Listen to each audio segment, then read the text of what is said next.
भारत अपने किसानों के, पशुपालकों के और मछुआरे भाई बहनों के हितों के साथ कभी भी समझौता नहीं करेगा। और मैं जानता हूं व्यक्तिगत रूप से मुझे बहुत बड़ी कीमत चुकानी पड़ेगी, लेकिन मैं इसके लिए तैयार हूं।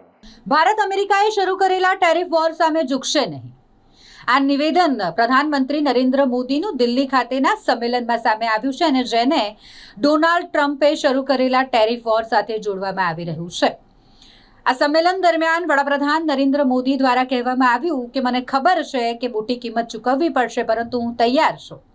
આ તમામની વચ્ચે ભારતના જે ખેડૂતો છે તેમના हित साथे, खेडूतोना हित साथे भारत क्यारेय समाधान नहीं करे, आ निवेदन प्रधानमंत्री नरेंद्र मोदीए दिल्ही खाते आयोजित सम्मेलन में आप्युं छे।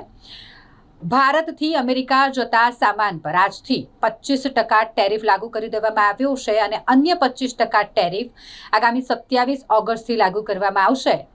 अने ए वच्चे प्रधानमंत्री नरेंद्र मोदीनुं आ निवेदन के भारतना खेडूत होय, पशुपालक होय के माछीमार होय, ए तमामना हित सामे भारत क्यारेय समाधान नहीं करे।